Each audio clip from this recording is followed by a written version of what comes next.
చిందం బాలకృష్ణ ముఖ్యమంత్రి నిన్న ప్రెస్ మీట్లో రిజిస్ట్రేషన్కి వెళ్ళినప్పుడు బ్యాంక్ అకౌంట్ జతపరిచి ట్రాఫిక్ రూల్స్ ఉల్లంఘిస్తే అమౌంట్ బ్యాంకు నుండి వెంటనే కట్ అవుతుందని చెప్తున్నారు. ఇదే విధంగా రైతులకు కూడా ఇవ్వాలి. నిన్న అదే చెప్పబోయిన వార్త ఇప్పుడు ముఖ్యమంత్రి గారు ఏమంటారంటే మనం సిగ్నల్ జంప్ చేసినాం అనుకో, చాలన్ పడ్డదనుకో, మనకు చాలన్ కోసం ఈ ట్రాఫిక్ పోలీసులు అవస్థలు పడకుండా డైరెక్ట్ ఎప్పుడైతే వాడు దొరుకుతాడో వాని బ్యాంక్ అకౌంట్ని కట్టేటట్టు లింక్ చేయండి అని చెప్తాను.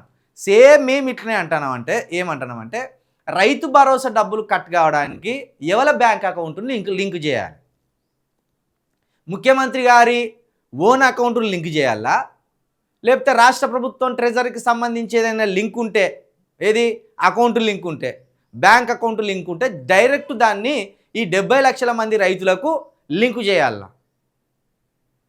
లేకపోతే శ్రీధర్ బాబు గారు మేనిఫెస్టో చైర్మన్ కాబట్టి ఆయన పర్సనల్ అకౌంట్ని ఏమన్నా లింకు చేయాలా?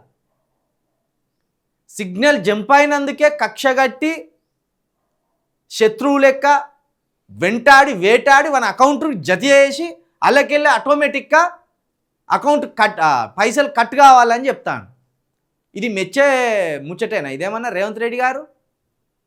హైదరాబాద్ లాంటి మహానగరాలలో గిట్ల సెకండ్ల మీద జంపులు అవుతా ఉంటాయి, గిట్ల సెకండ్ల మీద ట్రాఫిక్ సిగ్నల్స్ ఉంటాయి.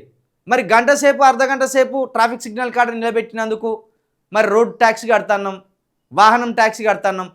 అప్పుడు ఎవరి డబ్బులు కట్ చేయాలి? మాకు ట్రాఫిక్ ఇబ్బందులు కలిగేటట్టు చేసినందుకు ఎవరి డబ్బులు కట్ చేయాలి? అదెందుకో చెప్పవు.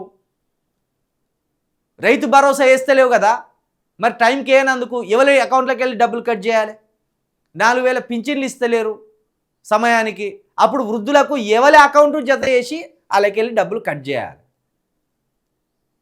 ఇవి చెప్పు ముందు. సమయానికి మేము రైతు బంధు ఇవ్వకపోతే, సమయానికి 2000 పింఛన్లు ఇవ్వకపోతే, సమయానికి 2500 రూపాయలు మహిళలకు ప్రోత్సాహకాలు అందించకపోతే, సమయానికి వికలాంగులకు డబ్బులు ఇవ్వకపోతే నీవు మా అకౌంట్ నెంబర్లను మీ అకౌంట్ నెంబర్లకు జత చేసి ఉంచుతాం, సమయం కాగానే 5వ తారీఖు దాటగానే కథ కట్ అయిపోతాయి అని ధైర్యంగా అలా ముచ్చట చెప్పుర్రి. అవి వద్దు. ప్రజలను ఇబ్బందులు పెట్టి ప్రజల దగ్గర నుంచి వెళ్ళి ప్రజల జేబులోకి వెళ్ళి డబ్బులు కొట్టేసి ఆలోచనలు చేయాలి. ఇది మీ ప్రజాప్రభుత్వం, ఇది ఇందిరమ్మ రాజ్యం, ఇది ప్రజా పరిపాలన.